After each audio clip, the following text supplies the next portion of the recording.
Hello, welcome back for another episode of B2B Unplugged. I'm your host, Dan Bassett, and today I'm joined by Esther Dawson. How are you? I'm good, thank you. I'm really excited to be here. Thanks for asking Yes. me. And jealous, very, very jealous. You've just come back from my favourite country in the world, from Italy. So, how much pasta did you eat? Make us all jealous.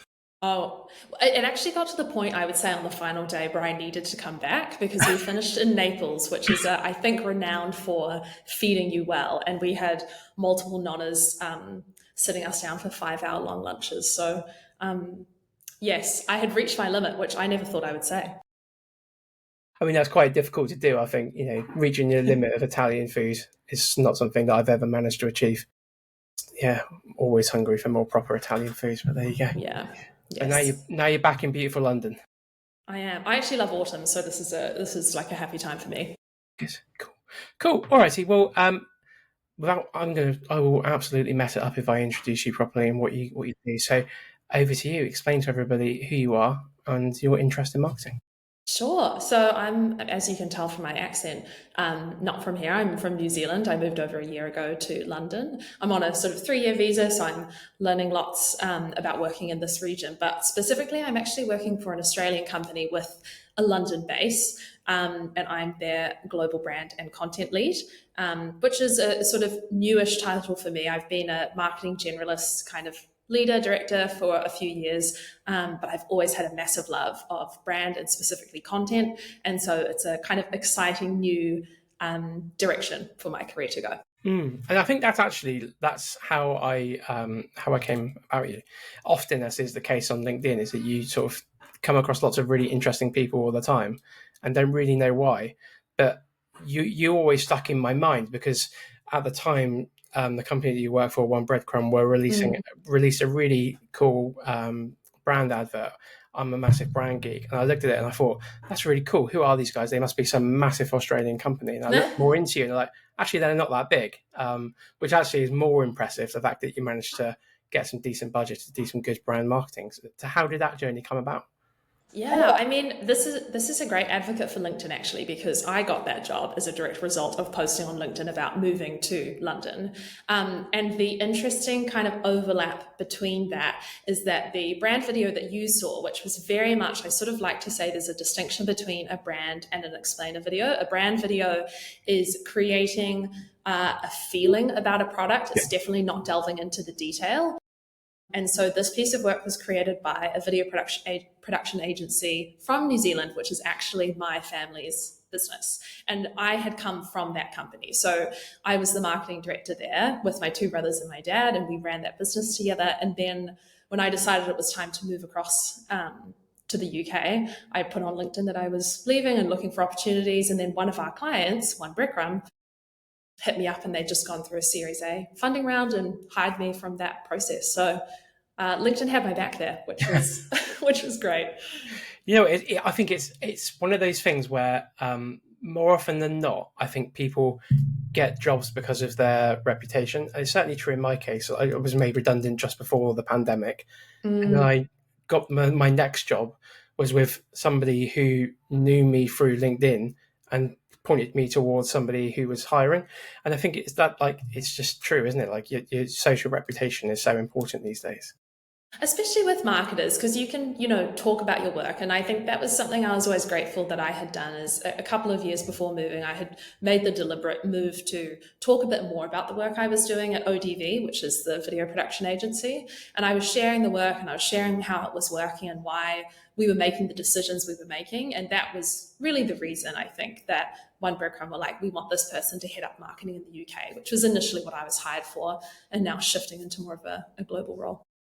So talk to us about the ad then. So I mean, running a brand ad is something that I think most B2B marketers probably go their whole careers without doing properly. And I think largely that there's a couple of reasons for that. In my view, I think that one of the reasons is often seen as being a budget restraint, i.e. doing brand marketing really well is expensive.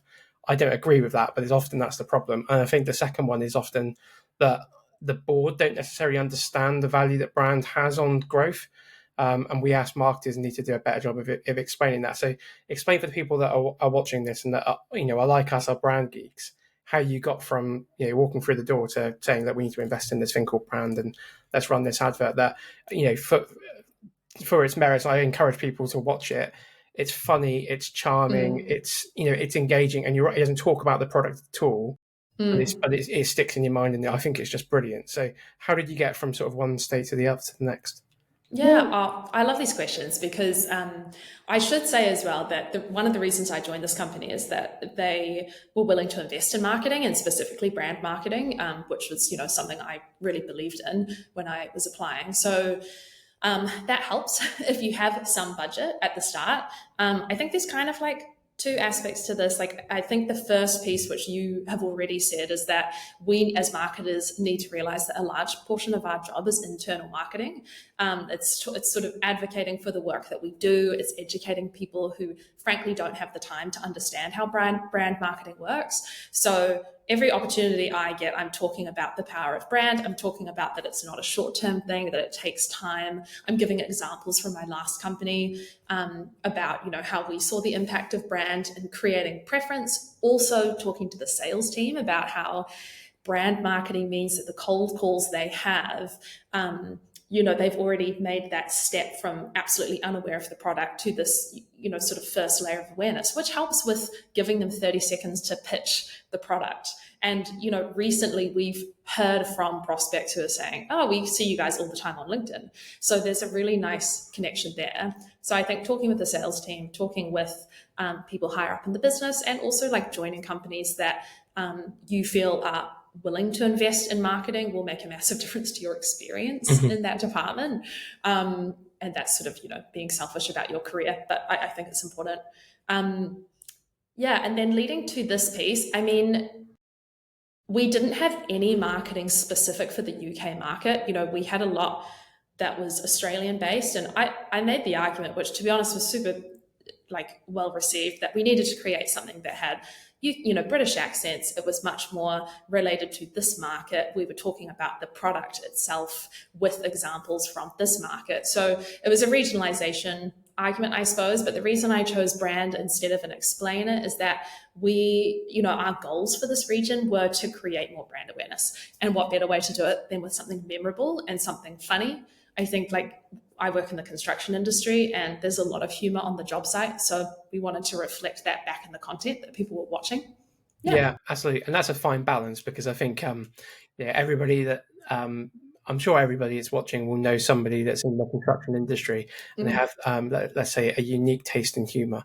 It might not always be appropriate to market. So I think finding that balance that sort of feels authentic but doesn't cross that line, I think is probably quite difficult. But it feels like you did it really, really, really well with the sort of characters that you developed there. So what was that process like for you in terms of scripting? Yeah, I mean, we have a really great partner. ODV, our video production agency, is just great. They've done all of our videos, so they really understand the business now, and it's really not hard for them to get the humor right. But I would say one thing we did is, I'm not from the UK, so I don't really have my finger on the pulse in terms of the subtle differences in humor. So we had our sales director come into all of the scripting meetings to bring his grounded perspective on what would work. He's also closer to the demographic. I'm not, surprise, a typical demographic for construction. And I think marketers really have to understand that even if you like it, that doesn't necessarily mean it's the right message or the right angle to go for. So just having that self-awareness was important. And then we just, we take risks. And I always knew at the start that I wanted it to be character-led. I wanted the viewers to see themselves in the video. So we had two lead characters tell the story together with a typical narrative of an on-site experience. It was story-led, it was character-driven, and it was not complicated. It was short. None of the videos were longer than a minute, 10 seconds, I think. So that was important from the start. Yeah, absolutely. And I think what you've done is what you would consider to be best practice in terms of storytelling, in that you've got good characters, they tell a story, they get out, and then the next installment is the same characters telling a different perspective. And I think that's really interesting.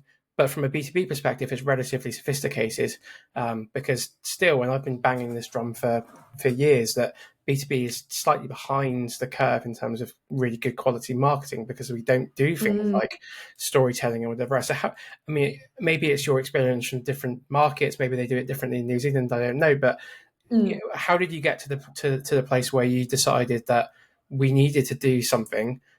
Fine, we needed to build awareness. That's a business goal, but we needed to do it in a way that was through emotive storytelling because not many marketers would get to that end goal. Oh, I mean, well, first of all, it's actually a great opportunity that B2B is a bit behind the eight ball with this, because for any marketer who's willing to push more into storytelling and take some risks and push with humor, you all automatically have a competitive advantage. So it's not super common. In fact, really no one in our industry does this with like the character driven storytelling, humor at the front.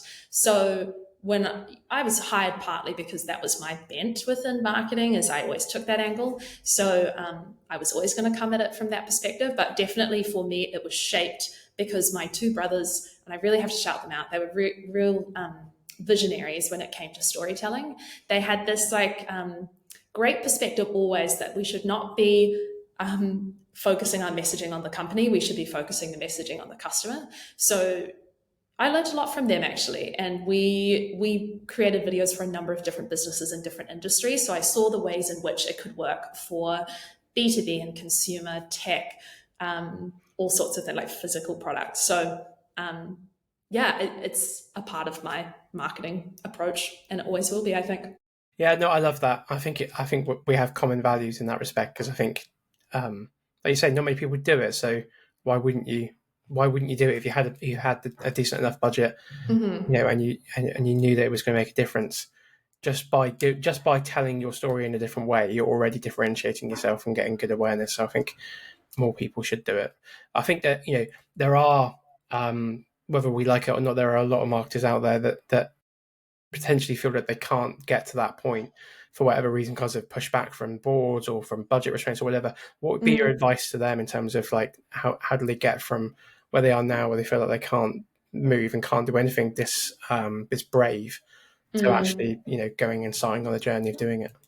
Yeah, I mean, there's only so much you can do, I think, if like senior leadership is pushing back on that strategy. And I would say, if you're looking at changing jobs, that's a massive consideration for when you're choosing where to work next, their approach towards marketing. But if you're stuck in that position and you want to experiment, finding examples of brands who do this with good success will help with your argument internally to get some budget. But also, you don't have to spend heaps of money to market for B2B in a way that's going to be memorable and interesting. Like a lot of what we do is also not high production value video. We also create videos on an iPhone with our clients, and we just we've done quite a lot of work to figure out what our brand personality is and to play with a voice that is a bit more grounded and playful and humorous. So there's cheap and free ways to do that too. Yeah, absolutely. And I think you touch on something there which I think is really important, and often it's something that is overlooked, which is the going back to like who are we as a brand. And I think if you can establish that, then you have almost more authority to start speaking and start being braver, because you're saying, well, look, we have decided that we are a funny, quirky, whatever brand, then we have to start to live and breathe that, and that goes into all of the content. Exactly. And I mean, what in terms of like brand marketing stuff, it obviously sounds like something that you love. What are you reading at the moment? What are you listening to? What's sort of inspiring you to come up with your next content idea? Yeah, I mean, I get a lot of learning from Emily Kramer is someone I follow. If you're in B2B SaaS particularly, she has some just really intelligent things to say about strategy and content. And I think behind these campaigns that are very humor focused is a desire to make an impact. And one of the big things that I've learned through experience is the importance of doing less things but better. And that's kind of getting off the daily task wheel of to-do lists and being more strategic about the work we do. So Emily Kramer's helped me a lot with my strategy side, which is a skill set that I think B2B marketers at every level should be doing. They should always be thinking about the why, the who, the when, like justifying the piece of work. But I think I actually think that a lot of my learning comes from doing at the moment. I think there's a real balance you have to strike as a marketer to not spend too much of your time researching and reading, because there is a never ending library of content forever being released. And at some point, you also just have to start doing and making mistakes and learning on the job. So I try to strike that balance at the moment. Yeah, I think that's really important, especially as somebody that's I trained as a sort of strategist, so I think it's often inherent in the title of being a strategist that you spend all your time thinking and reading and whatever else. Mm, Actually, like sometimes you just got to roll your sleeves up, get your hands dirty, and work it out on the job. And some of the best ideas come from doing that, I think. absolutely. Yeah. Cool. So, I mean, outside of reading and obviously your brand stuff, you've got you know a broader business to sort of sell into the market, into the construction industry, which is a really competitive space. So what does the sort of rest of your content strategy look like in terms of you've built awareness, and then where do you go from there? Yeah. So, I mean, a piece of context first, I think, is we're a software product, but actually we position ourselves as a construction product first. So we digitize health and safety documentation on construction sites, but we are particularly focused on the worker who don't buy our product actually, but we've sort of recognized that the massive challenge at the moment within the industry for us is that digitizing construction, which is the business we're in, is going to be solved by universal participation at the worksite. So the workers who are actually doing it and using the tool, they're often resistant to new tech. They don't want to download another app, and so we try to be super realistic about their experience, making their experience better. Then makes the experience of the safety managers much easier who are trying to implement the new tech. So I mean, a massive yes, we're trying to build brand awareness, but a massive part of what I do is talking to our customers to get their own insights. And they know the industry better than we do. They understand the site better than we do. And so we work a lot with clients in creating content as well. So a massive part of our strategy, particularly in the UK market, is working with clients to create video content, to build stories where they're talking about the product instead of us. And a massive part of that has been hiring a content manager, which has enabled us to actually create content more often and more frequently and have a good strategy behind it. So they're out on site producing content for people, and what does that process look like? It must be quite daunting for a content manager to go onto a building site and try and drag people into the content. Not for the right content manager. We hired someone amazing, Anna. She doesn't overthink it. She just gets out there and is just really positive and clear about what she wants. She makes it clear from the start that she's there to do a job. But also, I would say for any marketers, when you're co-creating with the client, you're also doing them a favor because you're creating a piece of content for their social media. And construction companies, they need a brand presence, but they don't often invest in those marketing positions. So they're all often more than happy for us to come and collaborate with them. So it's not as hard as you might think, but I would say that we do a really good job of setting up the relationship correctly first before we rock up to site with a phone and start filming. Yeah, absolutely. I think you're right that it's great for them as well, and actually it's if you're in marketing and you're in sort of social media in those two worlds, I think the construction sector, similar to I think actually farming, are two sectors that are actually getting more and more comfortable with putting themselves on TikTok or something like that, Yeah. and producing really funny, Yes. interesting raw content. And it's, I mean, I think more credit to them. I think it's brilliant because a lot of people, I think they perceive those industries as being sort of, really masculine, or I don't know what the right word is, but maybe archaic. And actually, they're not quite often. Quite often, they're run by really great young people that are dynamic, they're clever, they've got great ideas, and that through the means of TikTok and stuff like that, and working with great content partners, they can tell their story better. Yeah, absolutely. We had a couple of great safety managers we worked with in the States who did their own kind of content series on LinkedIn, which were very humorous and funny. And they were so thrilled to collaborate with someone else who had the same approach to construction, marketing and construction.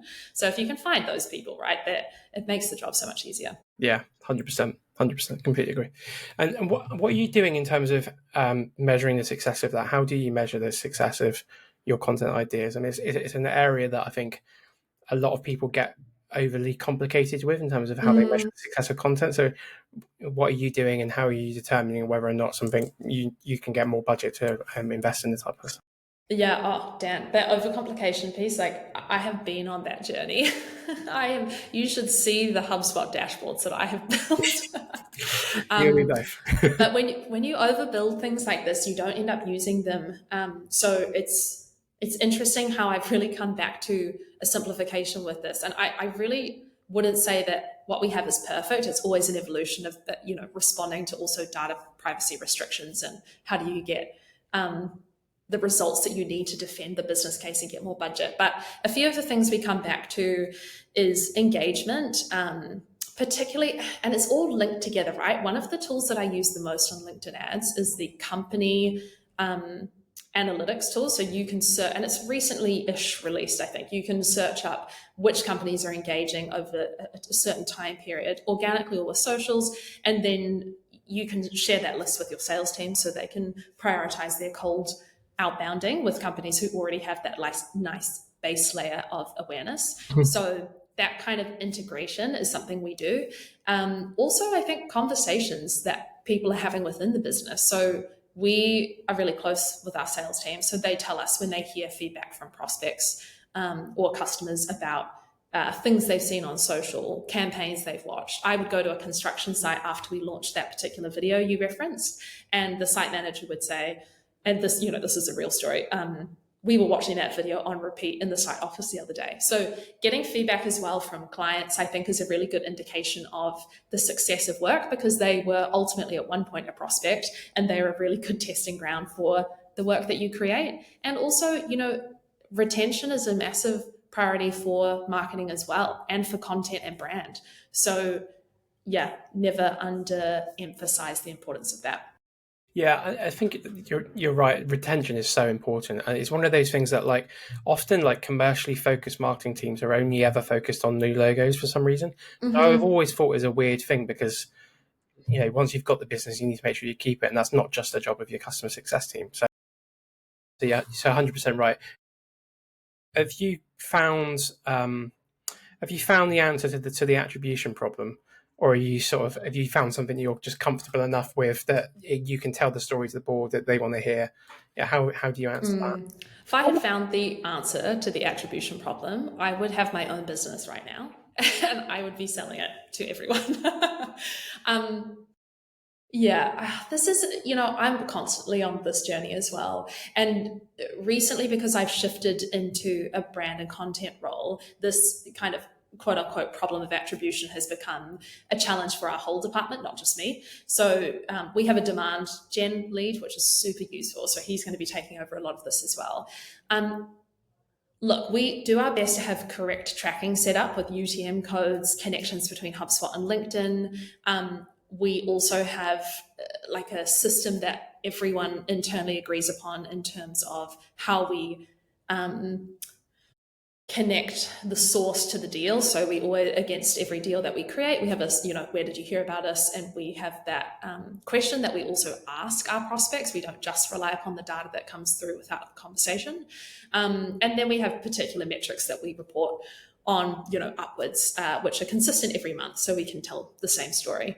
I would say that that's always getting better and improving. And there's a couple of tools like GTM tools that use AI agents to help with that kind of connection point between marketing and sales that I'm looking at using. But yeah, I know I wouldn't say that I have the answer, and it changes all the time. So Yeah, it's a massive challenge for sure. It's a constant challenge. I think the first part of that challenge is explaining to people who don't understand the problem what the problem is and why it's a problem. But I think like you say, once your business has got, if you have a really well aligned sales and marketing team, that's one thing, because you're all shooting in the same direction. But if you also need to make sure that your CFO understands it, your CEO understands it, the investors understand it. And it's a constant battle, because there's always somebody with a silver bullet that says, no, you can fix it by doing this. I know. Yeah. And rarely that's the case in my experience, but there you go. Yeah. So what's next? What's next for you and for 1Breadcrumb? Yeah, I mean, we are, by the time this episode airs, I think we will have just announced that we're rebranding and tweaking the name. So I've been sort of managing that whole project, which from a global perspective is a huge deal. There's a lot that goes into a rebrand just on the detail side of making sure that everything that goes out has got the new name, the new logo, the new branding. But actually, something that I'm really passionate about is internal education. So I've also been doing quite a lot of work around messaging. So aligning, how do we talk about the brand? How do we, we get asked a lot, what's with the name? So having a single answer to that everyone within the company knows and understands. So I'm centralizing messaging. I'm working on creating a single source of truth, which is a really important part of a rebrand. I often tell people within our company that you're all brand marketers. Anyone who has any influence on a brand touchpoint is a brand marketer. So I see that as a really important part of my role. So that's a massive project. And then, we're going to be doing more events in the UK as well to build. We've got sort of enough of a strong customer base, particularly in London, where we can start developing in-person community, which is something that obviously has been kind of a buzzword for a long time within marketing and B2B marketing. But I think we've got the crew to do it now. So that will be exciting too. We really value having boots on the ground. It's like one of our values. And so having that in-person connection is massive. And a couple of key trade shows. I had never done that before working in SaaS and product. So it's quite remarkable how much of an influence that has on this particular sector. Yeah, I can imagine. I think it's one of those sectors that still probably appreciates in person more than digital. It's super important, I can imagine. Going back to the rebrand, I mean, that's super exciting. It's something that I've done a couple of times, and I'm sure you're not getting very much sleep at the moment. But do you know what, Dan? I actually am. Okay. Well, you have to tell me your secret then, because going great.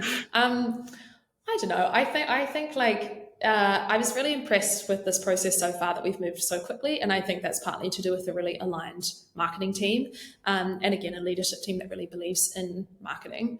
And you should just see my project timeline. It's incredibly detailed, and I've also accepted that mistakes will be made. I'm sort of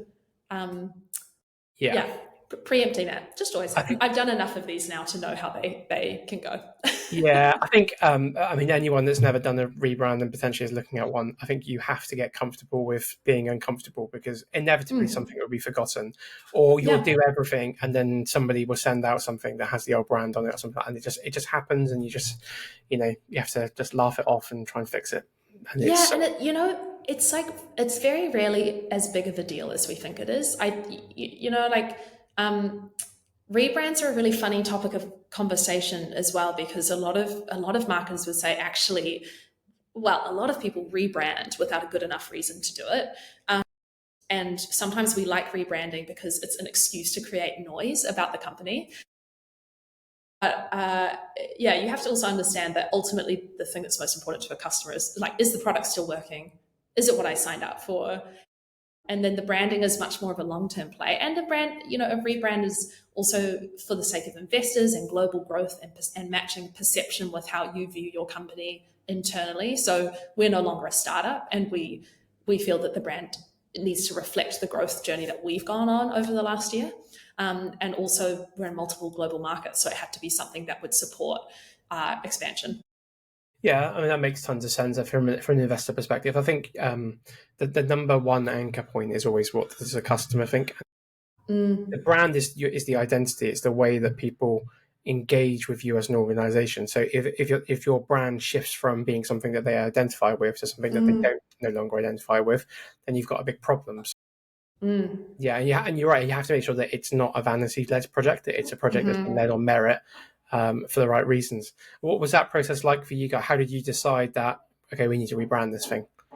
It had been on the cards for a long time.